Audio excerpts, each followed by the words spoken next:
Hello, everyone. Welcome once again to our weekly show. Welcome to AWW Talk. I am Professor Ron Pettingale, sitting here with, as always, Crusher. How are you doing Hello, tonight, hello. Crusher? Good. How are you doing tonight, Ron? I'm doing good. You got a little yogurt on your tux shirt Oh, there. you know it happens. Um. So we know we have huge things coming up. We are just days away from day before Black Sun, and it is gonna be, and yes, that is how it's written for me on this stupid little cue card. Days before Day of Black Sun. Isn't that funny? Um, Yeah. so we know that this is gonna be the go home show going into Day of Black Sun, the last AWW Friday. Um, and people are vying for their chance to be in the spotlight. They want a chance to be on that card. They want a chance to compete in that Rumble. Oh yeah. That Rumble's gonna be huge. That raid, that Day of Black Sun raid is gonna be huge. 30 men over the top rope. Both feet must touch the floor. And Crusher, you are an expert here on the raids. You are a former winner. The Oh, first I ever don't like the brag. raid. You are the winner of the first ever Black Sun raid. And I mean, to go through so many men, what type of dedication, what type of, like, you were in there, like, what'd you go, I think it was, you were in there the whole almost 30 minutes. What type of conditioning does that take? Well, I mean, a lot of it's picking your battles wisely. You're not gonna want to go after the biggest guys there that can totally destroy you. So like your aces, your snacks, those are the guys that you want to let kind of beat themselves up. And I know it sounds a little dirty, but you got to play cleanup duty, because if you're standing there and you're working yourself out and you're getting tired, you're going to get eliminated. You have to be able to endure as much as you can and use your energy efficiently. I'd agree with you there.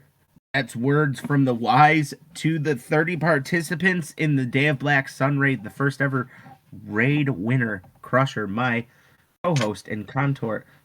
It's such a beautiful energy in this room tonight. We're going to talk about AWW Friday, though. Match number 1, Brett Matthews is going to go one-on-one with our world champion, whether you like it or not. Snack, man, this is interesting to have two main event talents that start the show.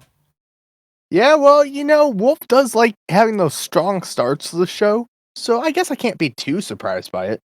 Not at all a surprise. Not at all a surprise from Wolf.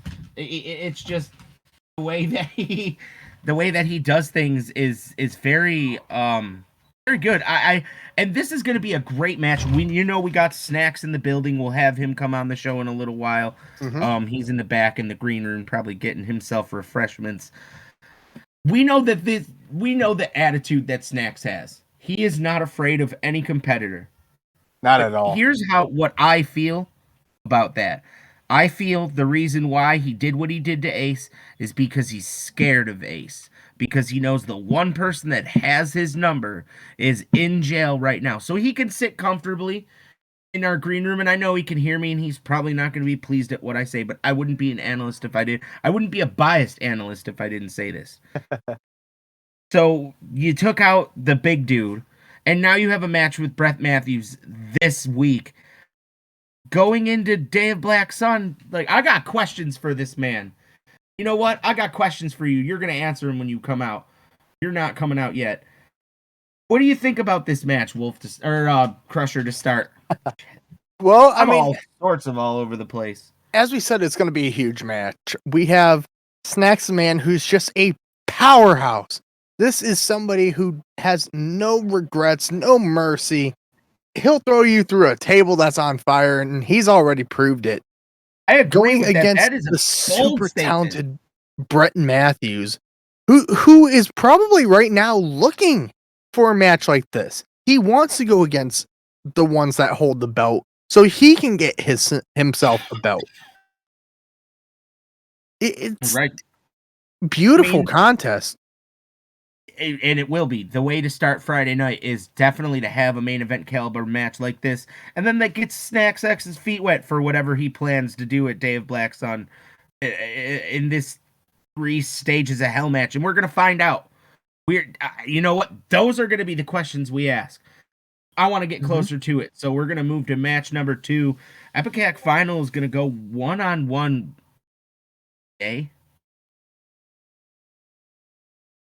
Yeah.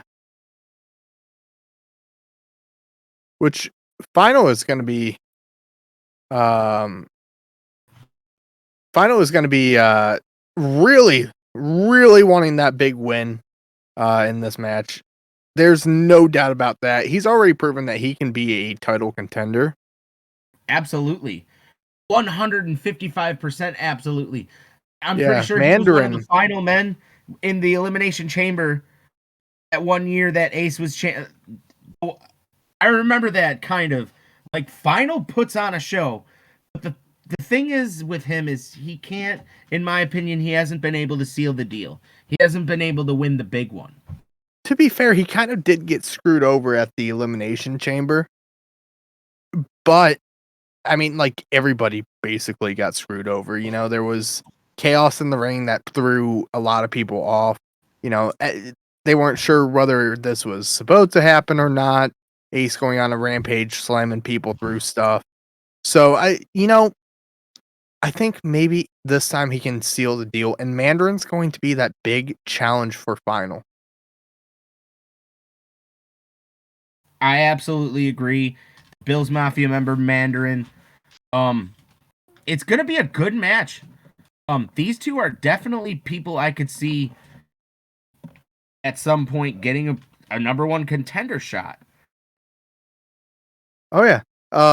As long as he can hold his own against Final, that's going to be the real test. Is can Mandarin compete at that?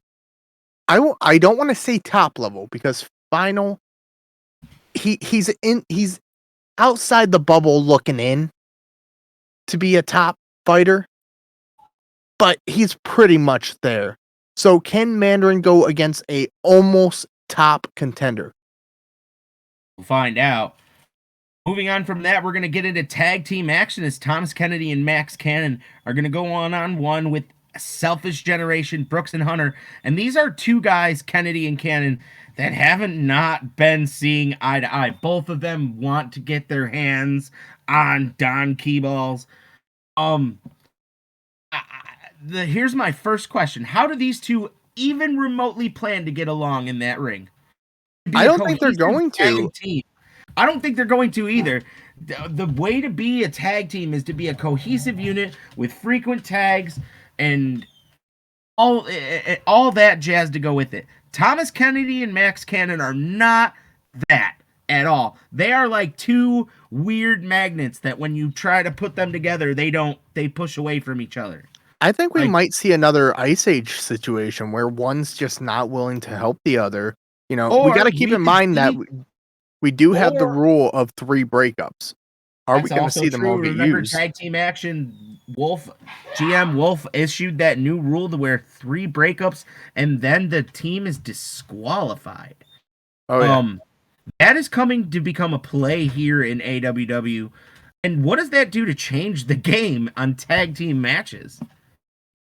Well, I feel like in this match specifically, we're going to see the Selfish Generation use theirs a lot more than the Max Cannon and Thomas Kennedy combo is going to. Here's the thing. They're not going to want to help each other as much as they should. I feel like we could see one of 2 things. We could see them completely clash and end up fighting each other out there, or we could see the next greatest 2 oddball tag team in AWW, I don't think we will, honestly. I can always never can tell. Anything and everything has happened on Friday nights, and you have been in the front row seat to see it, as have I. So, I mean, you can't rule out any possibility. Yeah, that's true. The cards say that they're not going to get along. Moving on from tag team action, we're going to see Slotted go one-on-one with Style Omega. Mm-hmm. Want to talk about tag team specialists? Omega is a tag team specialist. Yes, sir. One of the best in the tag team divisions to do it is the Tax Collectors. But how is Omega singles?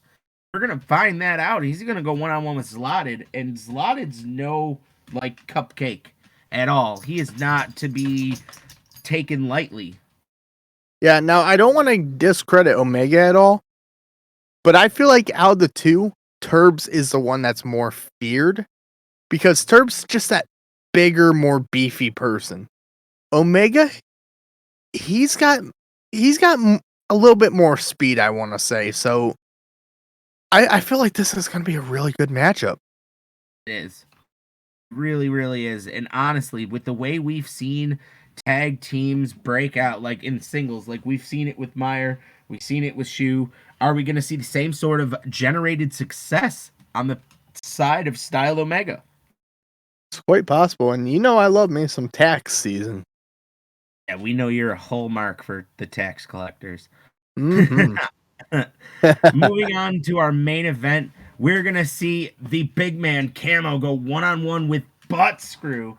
And again, Butt Screw in the main event of an AWW event. Crusher, I love that. He is one of the fastest rising stars in AWW today.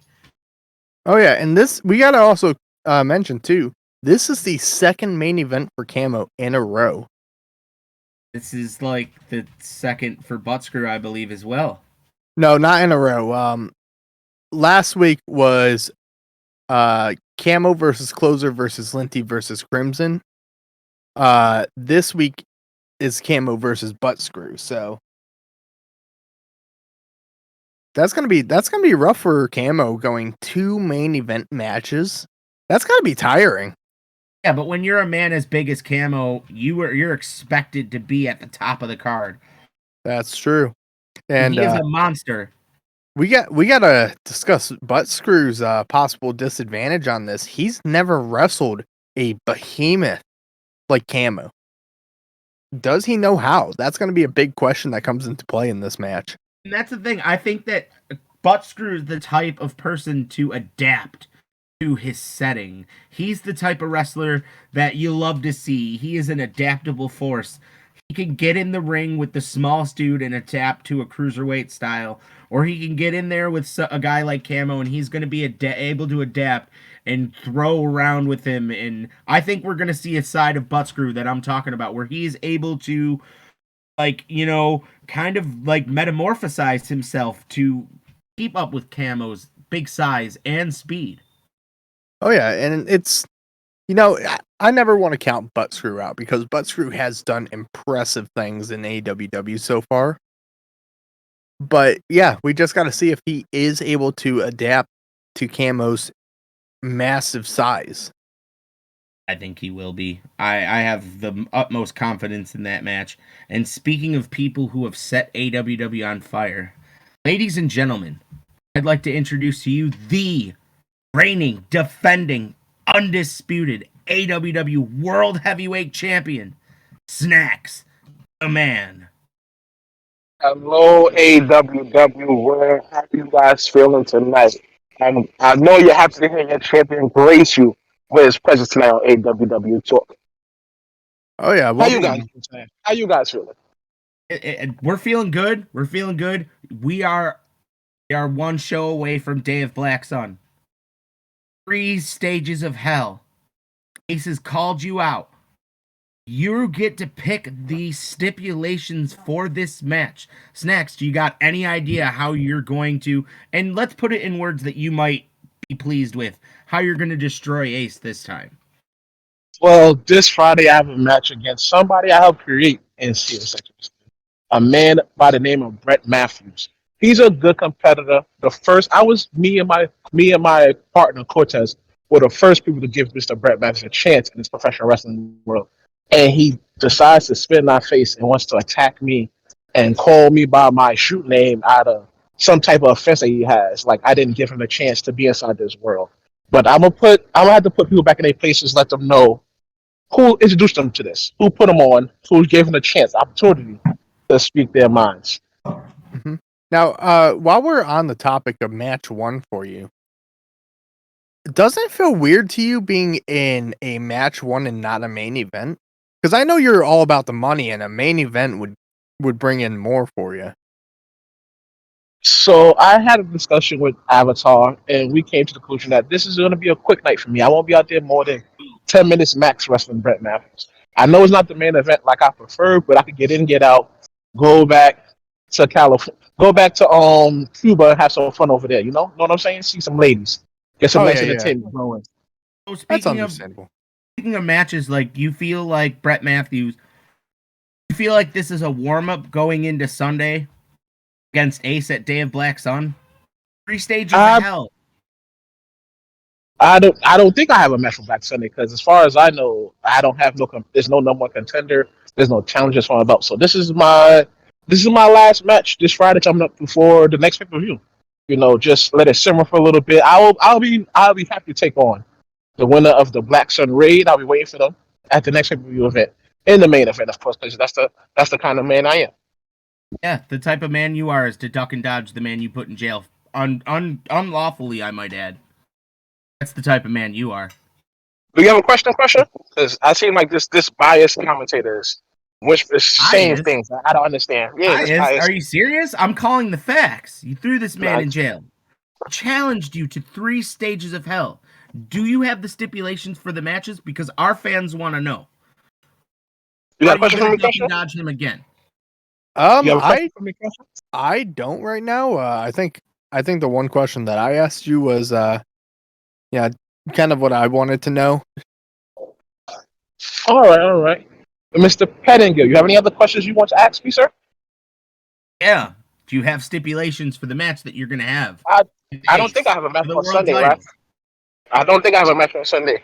On Saturday, according to Avatar. I think you do. I don't know how to have a match. I don't know how to have a match when one superstar doesn't work and they seem to be behind bars. Rightfully, I might add. Because I don't know what type of proof do you have that you weren't even involved? Like that's the whole point I'm trying to make. You threw the man in jail off something you thought on a hunch. So if you threw him in jail, how come you didn't throw Ian Quick in jail? Because they were both involved with the incident. I didn't throw anybody in jail. I just presented facts to police officers, and they happened to apprehend the suspect. That's all I did. So I'm presenting facts to the fans, and I'm unbiased. You're super biased. I listened to the show for the past 4 weeks. You have nothing good to say about me. You attack my character each and every one. You're trash. I'm like trash? The trash that you came from. That is Sunday. Absurd, sir. I don't know how absurd. You are the worst representation of a champion I've ever seen in my 25 years as a professional commentator. I mean, we did have Dudesky as a champion once. At least Dudesky represented the title with some class. I believe take his number one contender and put him behind bars because he's clearly scared. I do have a question for you. Go ahead. Let me hear it. When you betrayed Ace, was that just a in the moment kind of thing, or was that planned from the beginning? It was planned. Everything I do is meticulous. Every step I take is well thought out, planned ahead. I don't do anything on the whim. Every decision I made is I have a council that we have a meeting and we discuss what are our best options and what's the best way for us to proceed and make the most money in this wrestling business. Oh yeah, understandable. If you want to call it a group, there's somewhat like the clique backstage. Yeah. What's up? I'm listening. Going into Friday. Yes. Do you have any worry of Brett Matthews at all whatsoever? I have no worries about Brett. As I said, me and my co-partner Cortez brought Brett to this world. I know his limitations. I know all his talents. I know all his moves. I am perfectly scouted. I am not worried about him in the slightest. You said, as confident as you are, I hope the luck is just as good as on your side as the confidence. Oh, I appreciate that. That's rich coming from you. I like that you said something nice. I appreciate that. Thank you very much. again, I could be biased. Like, I just don't enjoy the tactics. Like, you are what you are. You're the champion. You're the world champion. You deserve respect. I just feel your tactics lately have been, but it is what it is. Again, you have a match with Brett Matthews, and that's what you need to be looking forward to. They have Black Sun winner. If Ace happens to show up, you got 3 stages of hell to think about. If Well, we'll just have to see what happens. Go ahead. I'm sorry. We'll just have to see what happens on Saturday. You know, whether he does so. Let's see. Hold on. What are you looking at? I do have a question that came in through the phone lines. So Snacks, in case Ace does get out of jail, is there a strategy? And if he does get out of jail, what is your stipulation? Yeah. In a hypothetical situation, if Ace was to come out of jail, my stipulation would probably be a first blood match, because it seems like Ace has no respect for the sport. In all forms of physical combat sport, it's never an athlete's intention to purposely injure anybody he's going against. In football, you see people don't cut low on purpose. That's why in football, you always say, protect my knees. As long as you can hit me up top, protect my knees, and everybody agrees to that. Basketball, the same thing. Nobody clips you when you're going up for a dunk. Always protect my legs. As a universal truth, is that not so, sirs? I agree. So why is it acceptable for somebody like the Iron Ace to say he maliciously want to injure each and every opponent he sees, and y'all respect him for it? In no form of this sport has any athlete decided, I want to maliciously injure my opponent. It's all about getting a win if you can and not kill anybody, because we all want to help each other make money at the end of the day. Yeah. So if I had to pick a stipulation for my match with Ace, it would probably be a first blood. Okay, well that's understandable, and I'm glad that interesting. Glad that you talked about. But what beyond that? What is your actual strategy? Actual strategy is what's going through your head that will help you get a win over Ace if that happened? Hypothetically, if I was to face Ace, I proven that I am champion level. I know it's in the past, and people forget. But for me to be someone that wants to contender for the AWA World Heavyweight Championship, I've challenged 6 former champions, and then I won the Elimination Chamber. So I beat 11 total champions in my run for this belt, which you seem to forget and think I'm just a lesson on that I was not presenting. I defeated 11 champions. I understand the mindset. I am new to big matches, and I'm always ready. Mm-hmm. Yeah, so that I think that confidence will definitely help you out. You know what you're doing. You know the game inside and out. So that'll definitely help you out. Well, I think that's probably all that we have time for tonight. Gentlemen, it's been great speaking to you. I appreciate you letting me talk on this AWW talk show. I'm glad the AWW World got to hear their champion for the first time in a long time speak in an interview setting. Hope you enjoyed it. Oh yeah, it was a pleasure to have you on the show. Ron, do you have anything to say to close out with Snacks? Strategy seems well thought out, well meticulized. Good luck on Sunday, champ. You're gonna need it. Thank you, Mr. Pennington. I appreciate you. I appreciate your candor. Alrighty. Ron, you want to see us out? So that's going to do it for us in AWW Talk. I'm Ron Pettengale. That's Crusher. We're going to see you next week, and we'll see you on Friday. And don't forget to hit that subscribe button. Buy some merch. Peace.